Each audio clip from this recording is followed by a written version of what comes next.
So disease of the prostate में यहाँ पे 4 topics that we have to study about the prostatitis, ठीक है?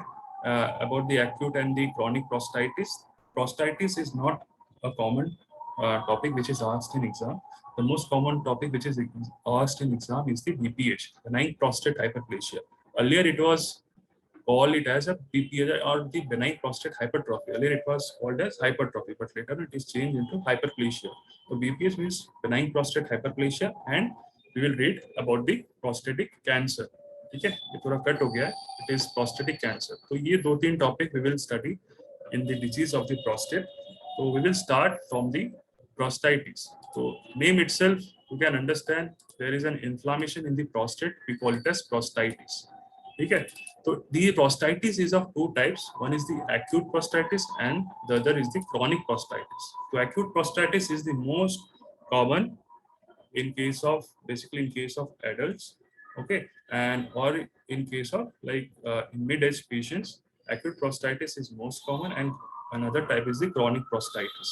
So prostatitis means the inflammation of the prostate, where it can be acute and chronic. So what are the most common causes for the acute prostatitis? There must be an infection which is causing an acute prostatitis condition. Some bacteriological like infections like E. coli, then Streptococcus, Staphylococcus bacteria, also Streptococcus faecalis bacteria. Okay, other organisms like Neisseria gonorrhea and the chlamydia. These are the some organisms which are causing the acute prostatitis condition. So the infection can be also due to secondary to the acute UTI, or the patient or the person is suffering from the UTI, urinary tract infection. So from secondary to that, he or she, or mainly he, it is occurs in males only. Okay, so mainly in those patients, mainly in the male patients, the acute prostatitis condition is occurring due to secondary infection. ठीक है. तो clinical features क्या होते हैं mainly in case of acute प्रोस्टाइटिस, since वहाँ पे due to infection cause की वजह से यहाँ पे प्रोस्टेट ग्लैंड में इन्फ्लामेशन हो रहा है, जिसकी वजह से there will be patient present with pain in micturition और the burning sensation in during micturition. ठीक है. There will be fever, since inflammation हो रहा है प्रोस्टेट का, there will be fever with chills and rigor, body एक होता है, and there will be a perineal heaviness around the perineum area. Patient will complain of heaviness around the perineum area. There can be rectal irritation, okay, and there will be pain on defecation. Okay. Normally, when we take the urine sample in a glass tube or in a container, so there is a presence of threads in the initial urine voiding sample, and when it is cultured, and this urine is cultured in laboratory, we will get the respective organisms, which is the causative factor for the occurrence of acute prostatitis. So we will see, or we can appreciate the threads in the initial urine voiding sample, and when it is cultured, we can get the organisms which is of due to which the acute prostatitis is going to occur. तो examination हम लोग कैसे करते हैं, कोई भी prostate का infection या इन्फ्लामेशन हो या फिर कोई भी बीपीएच कंडीशन हो, तो वहाँ पे हम लोग with the help of per rectal examination करते हैं, वेदर इट इज कैंसरस और नॉन कैंसरस. ठीक है. To exclude we will do the per rectal examination with the help of digital finger. तो वहाँ से हम लोग ज़ैलोपिन जेल लेकर के पेशेंट को लाइक लैटरल पोजिशन में पेशेंट को बोलते हैं लेट जाने के लिए. उसके बाद फिर हम लोग एग्जामिनेशन करते हैं प्रोस्टेट का एग्जामिनेशन पर रेक्टल. तो इन्वेस्टिगेशन क्या कर सकते हैं if we are suspecting the prostatitis condition? Urine का culture sensitivity test, because we are getting the to exclude which kind of bacteria or other organisms involved and which is causing the prostatitis condition. USG of the abdomen to see the like normal structures of the prostate, whether it is how much involvement is there, whether it is involved or not, prostatitis inflammation or not. Treatment हम लोग क्या कर सकते हैं? Treatment हम लोग we will give antibiotics. ठीक है. We will ask the patient to avoid the alcohol and sexual intercourse for period of time. Then tetracycline group of drugs, mainly in antibiotics we use the tetracycline and sulfmetazole group of drugs. Sulfmetazole जो drug है, it is mainly used in case of prostatic infection or in the mainly in the urogenital tract infection. Okay, तो ये 100 milligram 6 hours interval हम लोग use करते हैं and sulfonamide group of drugs हम लोग यूज करते हैं as an antibiotics in this condition. Bed rest around 10 to 14 days. ये तो हो गया acute condition. Acute condition. Next chronic condition. Chronic condition कब होगा? The etiological main like it is due to chlamydial infection. ठीक है, ड्यू टू क्लाइमेडियल इन्फेक्शन की वजह से क्रॉनिक का प्रोस्टेटिस का डेवलपमेंट होता है. और यहाँ पे मोस्ट कॉमन क्या था? Mainly E coli, staph aureus, staph group और स्ट्रेप्टोकोकस ग्रुप ऑफ ऑर्गेनिज्म था. बट यहाँ पे क्लाइमेडियल इन्फेक्शन की वजह से ज्यादा क्रॉनिक प्रोस्टेटिस हो रहा था.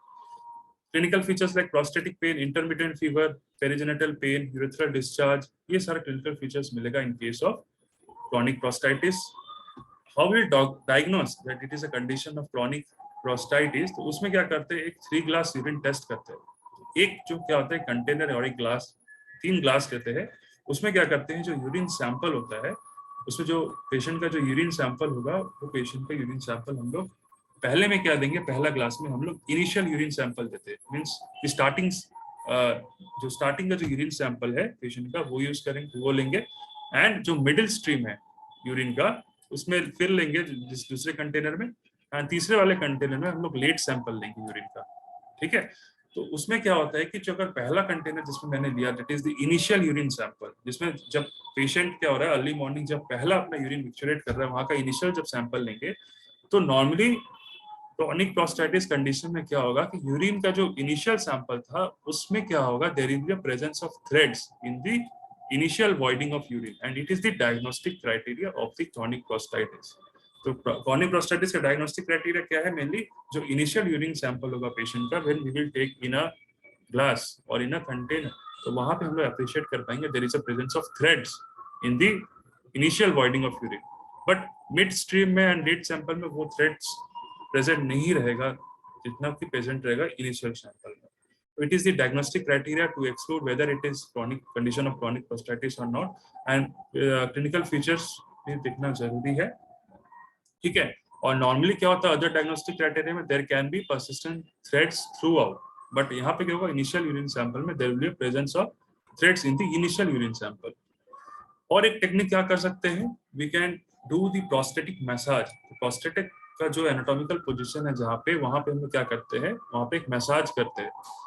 मसाज करते टाइम उसके बाद क्या होता है? After few interval of time जो पस सेल है प्रेजेंट है, जो इन्फेक्शन की वजह से जो पस सेल डेवलप हुआ है वो क्या होता है? यूरिन में मिल जाता है. दैट इज वाई कि जो हम लोग यूरिन सैंपल कलेक्ट करेंगे आफ्टर द प्रोस्टेटिक मसाज, वहां पे कुछ थोड़ा मसाज कर देते हैं अराउंड द प्रोस्टेट वाला पार्ट में, जिसके बाद देखा गया है कि जो यूरिन सैंपल है उसमें बहुत सारे पस सेल्स का डेवलपमेंट हुआ, बहुत सारे पस सेल्स मिला है. तो पस सेल्स नॉर्मली हम लोग यूरिन के रूटीन एग्जामिनेशन में चेक करते हैं टू एक्सक्लूड कोई इन्फेक्शन है या नहीं है. ठीक है, तो पस सेल्स ऐसा देखा गया है after doing the prostatic massage, many pus cells after prostatic massage may be it can be bacterial और वायरल इज देयर और is present in the sample of urine. तो it is the massage technique like the prostatic, जब massage कर रहे हैं तो pus cells होगा, it is present in the urine after giving a prostatic massage. Examination, how we'll do per rectal examination in case of chronic prostatitis will be a normal study. Ureteroscopy कर सकते to detect whether there is inflammation in the prostate or not. Treatment में भाई antibiotics and जो क्लाइमेडिया में जो best antibiotic काम करता है it is doxycycline group of drug. ठीक है, और एंटीबायोटिक्स अदर दैट इज ट्राइमिथोप्रिन और सल्फामिथाक्साजोल, इसका कॉम्बिनेशन में एक एंटीबायोटिक्स आता है ट्राइमिथोप्रिन एंड सल्फामिथाक्साजोल. बैक्टीरियन डीएस करके, I if I am not wrong, Bactrian DS करके एक ब्रांड नेम आता है, उसके अंदर ये कॉम्पोजिशन रहता है जो कि यूटीआईज में and mainly lower genital tract infection में काफी अच्छा इंपॉर्टेंट रोल रहता है इसका. बट सिंस इसमें मेजर जो इंपॉर्टेंट रोल होगा डॉक्सीसाइक्लिन का in case of chlamydial infection, जो कि 500 milligram 4 times a day around 3 to 4 weeks patient को देते हैं. If there is any trichomonas का infection we will give metronidazole around 400 mg thrice daily for 10 days. Then surgical we can do TURP. TURP is an important procedure, transurethral resection of the prostate. ये TURP का एक question आ सकता है कि ये procedure लिखना पड़ेगा, ट्रांसयूरेथ्रल रिसेक्शन ऑफ प्रोस्टेट. ये TURP प्रोसीड्यूर हम लोग BPH में भी पढ़ेंगे ये प्रोसीड्यूर. इसका एक टेक्निक है, that is the transurethral dissection of the prostate. Prostatodynia, prostatodynia क्या होता है?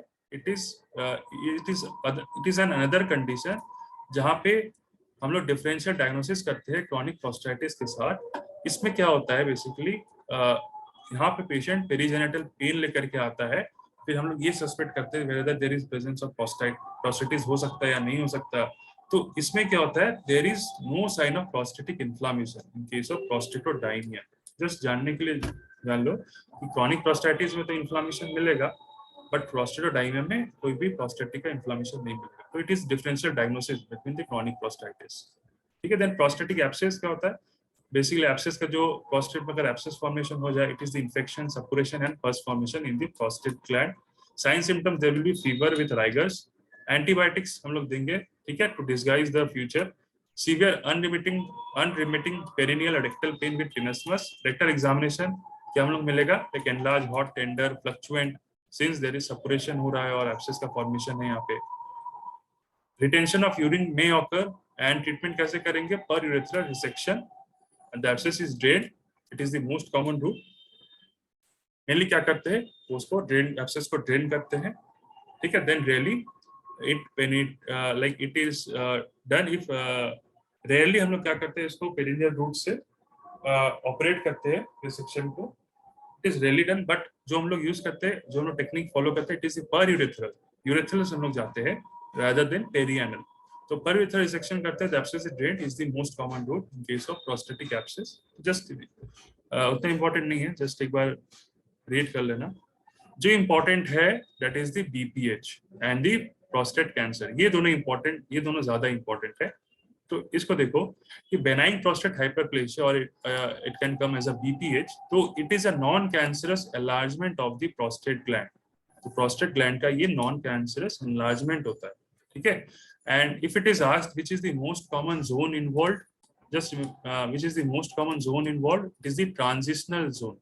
यहाँ पे कंप्लीट नहीं लिखा हुआ, लिख लेना, it is the transitional zone, ठीक है। Transitional zone is the most common zone involved, क्योंकि प्रोस्टेट में बहुत सारा जोन लाइक हम लोग डिवाइड करते हैं जोन वाइज। तो इंपॉर्टेंट ये अभी याद रख लो कि most common zone involve is the transitional zone. अगर पूछे which is the most common lobe involve in case of prostate, mainly the medial and the lateral lobe, ठीक है। इटियोलॉजी, इटियोलॉजी क्या हो सकता है बेनाइन प्रोस्टेट और बीपीएच कंडीशन में? Age over 50 years of age. बहुत बार हम लोग क्या करते हैं, using a screening method, USG और USG of KUB, mainly kidney and urinary bladder करा लेते हैं पेशेंट का if the age is around 50 years. Normally देखा गया है कि उस एज में ज्यादातर बीपीएच होने का चांसेस बहुत ज्यादा रहता है, ठीक है। तो other aetiology is the increase in androgen levels. तो एंड्रोजन लेवल्स में ये देखा गया है कि जो नॉर्मली जो मेल्स में हार्मोन पाया जाता है, that is the dihydroxy testosterone hormone, mainly the testosterone hormone. It is not the testosterone but it is the dihydroxy testosterone hormone. तो टेस्टोस्टेरोन जो होता है hormone in males, it is converting into dihydroxy testosterone hormone with the help of an enzyme that is known as 5-alpha reductase। याद रखो कि testosterone change होता है DHT, that is the dihydroxy testosterone, with an enzyme known as 5-alpha reductase।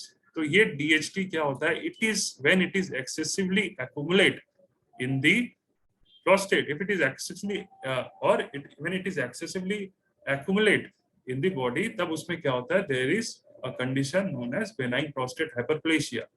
तो medicine में क्या हम लोग यूज करते हैं? ऐसा मेडिसिन जो ये 5-alpha रिडक्टेज को इनहिबिट कर दे। इसलिए जो सारे मेडिसिन डेवलप हुए हैं, ठीक है, वो सारे मेडिसिन क्या करते हैं, इसी को 5-alpha रिडक्टेज को ही ब्लॉक कर देते हैं, जिसकी वजह से ये जो टेस्टोस्टेरोन से डीएचटी कन्वर्ट हो रहा है, ये कन्वर्ट नहीं होगा एंड देयरफॉर बीपीएच का कंडीशन हम लोग मैनेज कर सकेंगे, ठीक है। तो increase in androgen levels, that is the hormonal theory जो दिए है, that is the DHT hormone, जो अगर एक्सेसिव एक्यूमुलेट हो जाता है in case of BPH, then BPH होने का चांसेस रहता है। और there is some neoplastic theory, एक है hormone theory that is increase in androgen levels, और एक है न्यूप्लास्टिक थ्योरी जिसमें ये थ्योरी बताता है कि there is an enlargement is of fibroadenoma, ठीक है। दो थ्योरी याद रखना, एक था हार्मोन थ्योरी, एक है hormone theory and other is the neoplastic theory, that is the enlargement is of fibroadenomous enlargement।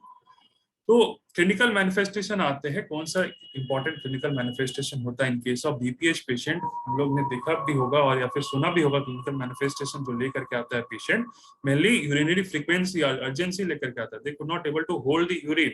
रात में क्या होता है, प्रॉपर स्लीप नहीं होता, रात में 2-3 बार जागते हैं वो लोग, ठीक है।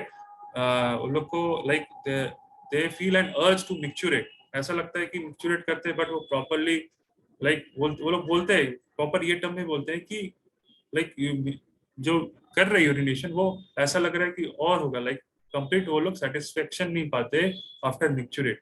तो वो लोग का एक अर्जेंसी रहता है और फ्रीक्वेंसी बार बार जाते हैं मिक्चुरेशन के लिए। नॉक्चुरिया रात में देखे हो गए कि उठ उठ के लाइक बाथरूम में जाते हैं मिक्चुरेट करने के लिए। बिकॉज क्या होता है, वो जो प्रोस्टेट का जो वहां पे हाइपरप्लेशिया हो जाता है बेसिकली प्रोस्टेट में, दैट इज वाई वो जो ब्लैडर है इट इज गेटिंग लाइक वो जो ब्लैडर का जो रूट है वो उसको ऑब्स्ट्रक्ट कर देता है, जहां से यूरिन का फॉर्मेशन हो रहा है। यूरिन का फॉर्मेशन होकर के जो ब्लैडर में आ रहा है, it is compressing the bladder, जिसके वजह से there is feeling of urinary frequency and urgency, जिसकी वजह से नॉक्चुरिया होगा और there will be interrupted urination भी होगा वो सब पेशेंट को। देयर विल बी, जैसे मैंने बोला, there will be a sensation of incomplete bladder emptying, ठीक है। पोस्ट वॉइडिंग ड्रिबलिंग भी होता है वो सारे पेशेंट को, मतलब ड्रिबलिंग वाइज यूरिन जाता है, क्लियरली मिक्चुरेट नहीं कर पाते हैं। देयरफॉर वहां पे क्या हो रहा है, जब यूरिन ब्लैडर में यूरिन में रहेगा एंड यूरिन मतलब यूरिन वो लोग मिक्चुरेट नहीं कर पा रहे, वहां पे यूरिन का स्टोर ज्यादा हो रहा है, जिसकी वजह से there chances of recurrent UTIs हो सकता है उन सब पेशेंट को। एजोटीमिया हो सकता है, पेल्विक डिस्कम्फर्ट हो सकता है, there will be acute retention of urine also. So these are some of the important clinical manifestation in case of BPH. Okay, तो how we will going to diagnose this patient? Normally clinical features से ही हम लोग diagnose कर लेते हैं, but history taking and proper physical examination is necessary. Blood routine levels and the PSA levels. तो PSA levels is the prostate specific antigen जो levels जो कि हम लोग blood से लेते हैं, blood serum से लेते हैं, and इसका जो values है, it is very much important to diagnose whether it is a condition of BPH or CA prostate or not. Remember कि PSA levels is just for screening of the cancer of the prostate. It is not the true marker to exclude whether it is cancer CA prostate or not. It is just a screening tool to exclude whether it is a CA prostate condition or not. तो PSA levels देखते हैं जिसमें 0 to 4 levels होता है. 0 to 4 is the normal level and 4 to 8 अगर ये levels अगर 4 to 8 रहा then it is the BPH condition. ठीक है. And when it is levels is greater than 10, then it is, we can think of the CA prostate, but we cannot assure that it is a CA prostate, but it is a screening test. Then urine culture and sensitivity, whether if there is any UTI infection or not. Intravenous spilography or intravenous urethrophy कर सकते हैं. USG करते हैं mainly. KUB is the investigation of choice in case of BPH. Or transrectal USG. So remember, USG, KUB or transrectal USG is the investigation of choice in case of BPH. Euroflow meter से check करते हैं because यहाँ पे क्या होता है, there is a वहाँ पे patient complain करते हैं urine dribbling, and USG में क्या होता है हम लोग detect कर सकते हैं कि in the bladder what is the PVR or the PVU, that is the post voidal urine. Bladder में कितना urine store है, normally जो normal जो levels होते हैं post voidal में, अगर उससे ज़्यादा urine रहा then we will detect it is a condition of BPH. Euroflowmeter भी करते हैं. अब main आते important is the medical management and the surgical management. Medical management हम लोग 2 ग्रुप ऑफ ड्रग्स देते हैं, एक होता है alpha adrenergic blockers and the second is the 5 alpha reductase inhibitor. 5 पहले ये डिस्कस करते हैं, number 2 is the 5 alpha reductase inhibitor. जैसे मैंने बोला कि ये जो रिडक्टेज है 5 अल्फा रिडक्टेज जो एंजाइम है which is converting the testosterone into DHT and which is DHT is the main like villain here. तो यहाँ पे क्या करते हैं, इसी को ही एंजाइम को हम लोग ब्लॉक कर देते हैं, जिसकी वजह से जो टेस्टोस्टेरोन है it won't be able to convert into DHT. तो इसमें कौन सा मेडिसिन यूज करते हैं, नाम सुने होंगे, इट इज द फिनेस्टेराइड. ठीक है, 5 मिलीग्राम का टैबलेट देते हैं at the night time. Finasteride is the drug of choice in 5 alpha reductase inhibitor. और एक मेडिसिन का नाम सुने होंगे, that is the tamsulosin and prazosin, जो कि 1 मिलीग्राम एट नाइट से और टैमसुलोसिन का क्या डोज है 0.5 मिलीग्राम एट नाइट देते हैं. बहुत सारे पेशेंट और ओल्ड एज पेशेंट देखोगे वो ये मेडिसिन खाते भी है. तो ये क्या करता है बेसिकली, टैमसुलोसिन और प्राइजोसिन, ये अल्फा एड्रेनर्जिक ब्लॉकर्स है. तो अल्फा एड्रेनर्जिक ब्लॉकर्स क्या करता है, ये जो ब्लैडर या ब्लैडर का जो नेक एरिया है उसको क्या करता है, वहां के मसल्स को रिलैक्स करता है।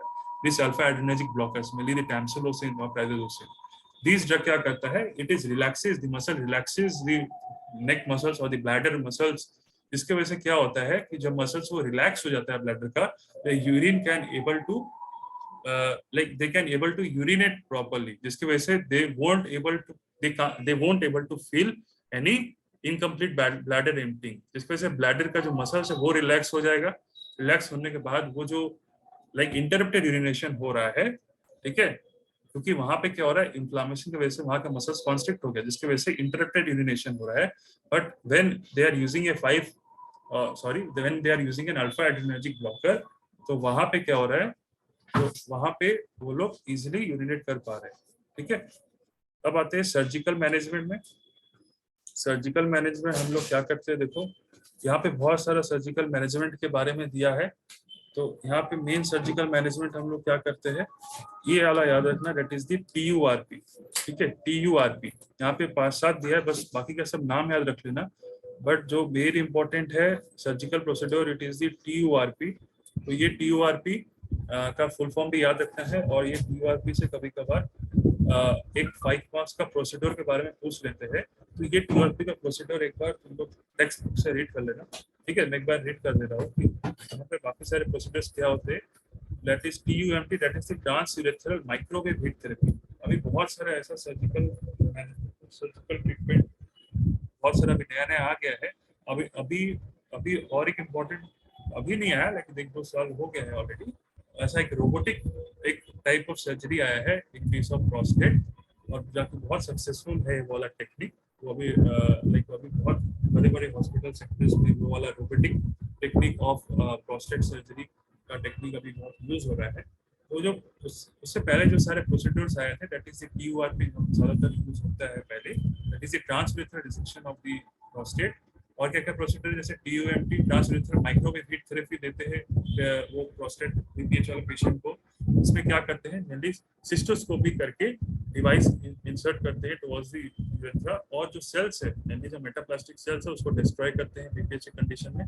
Tuna is trans urethral needle ablation. इसमें क्या करते हैं, यूरेथ्रा से जाकर के प्रोस्टेट ग्लैंड पे जाते हैं और लो फ्रीक्वेंसी हीट रेडिएशन देकर के सेल्स को डिस्ट्रॉय करते हैं, जिससे tuna technique. Next is the TUIP technique, TUIP, that is the transurethral incision of the prostate। तो urethral means via the urethra हम लोग जाएंगे, और जो prostate का जो सेल्स जो है एक्स्ट्रा जो सेल्स एनलार्ज है, या फिर जो एक्स्ट्रा जो प्रोस्टेट का जो एनलार्जमेंट हो गया है उसको सर्जरी करके निकाल देंगे। TVP, that is the photosensitive vaporization of the prostate, ये भी टेक्निक आया। और एक जो मोस्ट कॉमन डन इस procedure, it is TURP, transurethral resection of the prostate. ठीक है, वहाँ पे हम लोग रिसेक्ट करते हैं like the urethra of the patient, urethra से हम लोग जाते हैं और प्रोस्टेट को रिसेक्ट करते हैं। तो इसका एक बार प्रोसीड्यूर देख लेना फ्रॉम द टेक्स्ट कैसे करते हैं। POLEP is the Holmium laser of enucleation of the prostate। TUVP is a transurethral electrovaporization of the prostate and open prostatectomy। तो नॉर्मली यहाँ पे 5-7 प्रोसीड्यूर्स दिया है, यहाँ पे 4-5 नाम याद रख लो जस्ट, एंड TURP अच्छे से याद रखना। ठीक है, जनरल आयुर्वेदिक फॉर्मुलेशन हम लोग बृहत्रादि का, उन्ननादि का, चंद्रप्रभा गुगुल, गोक्षुरादि चूर्ण या फिर गोक्षुरादि गुगुल, त्रिफला गुगुल, गुगुल तिक्त का, ये सारे फॉर्मुलेशन हम लोग ज्यादातर यूज करते हैं इन सब पेशेंट में, प्रोस्टेट के पेशेंट में। ठीक है, तो ये प्रोस्टेट हमारा BPH कंप्लीट होता है, उसके बाद आता है प्रोस्टेट का कैंसर के बाद। तो प्रोस्टेट कैंसर में देखो विच is the most common zone involve, it is the peripheral zone. अब थोड़ा कट हो गया, लिख लेना, zone is peripheral zone and lobe involve is posterior lobe. जहाँ पे BPH में कौन सा जोन इन्वॉल्व था मेनली, और लोब कौन सा इन्वॉल्वमेंट था, लोब में था मीडियोलैटरल लोब था, एंड जी ट्रांजिशन जोन था जो कि BPH में इन्वॉल्व है। यहाँ पे peripheral zone and the lobe is posterior lobe. तो जो टाइप ऑफ कैंसर पाया जाता है case, that is the adenocarcinoma condition. ठीक है, एज में ग्रेटर देन 50 इयर्स होता है, increase in accumulation of DHT, जैसे मैंने बोला ये विलेन है यहाँ पर, इंक्रीज इन एंड्रोजन लेवल्स। ठीक है, increase in intake of fat diet और ओबेस पेशेंट में ज्यादा देखने को मिला है। ठीक है, स्प्रेड कैसे करता है, ये local via haematogenous like blood route से और from the local lymph node से जाकर के भी स्प्रेड कर सकता है। Next, like local lymph node का वहाँ पे क्या हमको मिलेगा, स्वेलिंग मिलेगा, ठीक है। नॉर्मल सिम्टम्स हम लोग देखते हैं, there will be narrowing of the urethra due to enlargement of the prostate gland, same condition sign and symptoms patient को मिलेगा। That is why we have to exclude whether there is any condition of CA prostate और not. Painful irritation, इमिक्चुरेशन, nocturia, dribbling of urine, haematuria मिलता है, painful ejaculation, haematospermia, increase in back pain, pelvic discomfort, bone pain due to metastasis। मैंने शायद पहले भी discuss किया था about the CA condition of prostate. तो जब भी प्रोस्टेट का कंडीशन आएगा सीए कंडीशन, वहां पे क्या होता है, बोन का metastasis is the very much most common condition. तो बोन का मेटास्टेसिस होता है, bone is the most common easily spread during the prostate cancer. जो भी प्रोस्टेट के सीए पेशेंट होते हैं उन लोग का पेशेंट का देखे होगे साइंस सिम्टम ज्यादातर बोन सीए डेवलप कर देते हैं, लाइक बोन मेटास्टेसिस। इजली उन लोगों में पैथोलॉजिकल फ्रैक्चर्स होने का चांसेस बहुत जल्दी रहता है। जो सबसे पहले इन्वॉल्व होता है bone, that is the lumbar bone on the around the lumbar sacral area of the bone, वो वहाँ पे ज्यादा फर्स्ट वहाँ पे मेटास्टेसिस होता है इन केस ऑफ प्रोस्टेट का सीए में। तो weight loss, anaemia and weakness, this is the classic symptom of in case of CA patient. Metastasis और बोन का मेटास्टेसिस होगा ही। नॉर्मली ये याद रखो कि कोई भी मिड एज का पेशेंट आता है 50-60 इयर्स का, उनका प्रोस्टेट का स्क्रीनिंग करना जरूरी है। और जो मोस्ट कॉमन कंडीशन होता है वो सीए का, that is the prostate CA in case of males. Okay, and it is the staging technique. Staging में ऑलरेडी रीड कर चुका हूँ, वो उसी की तरह स्टेजिंग क्लासिफाई किया है, TX T0। जो आगे का स्टेज पे आएगा TNM स्टेजिंग, वहाँ आगे मैं स्टेज कर बताऊंगा। डायग्नोसिस क्या होता है, देखो, history taking, physical examination, digital rectal examination, USG guided TUS, that is the transrectal ultrasonography।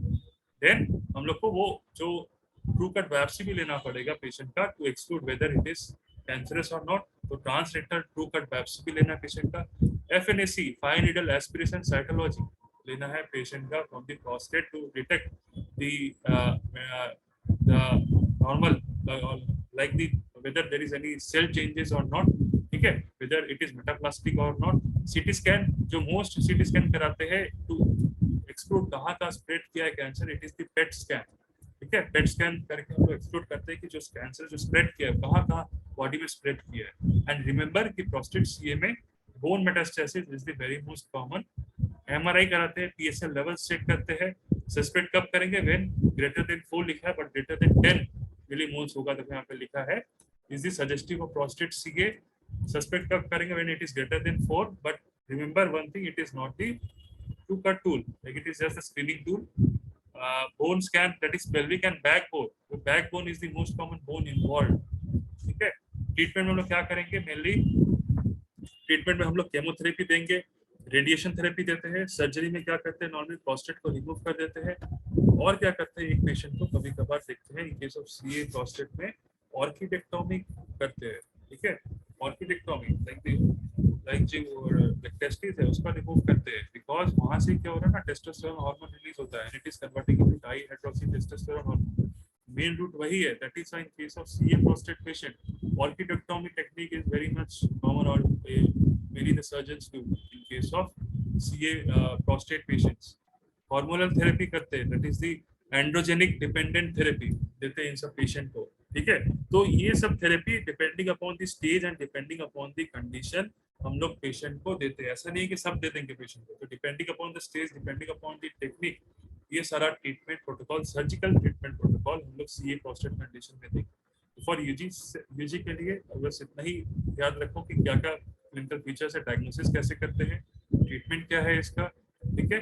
And और ये वाला नॉर्मल लैब मार्कर्स याद रखना, कब DPH बोलेंगे, कब सीए प्रोस्टेट बोलेंगे, लेवल्स, TURP देख लेना, TURP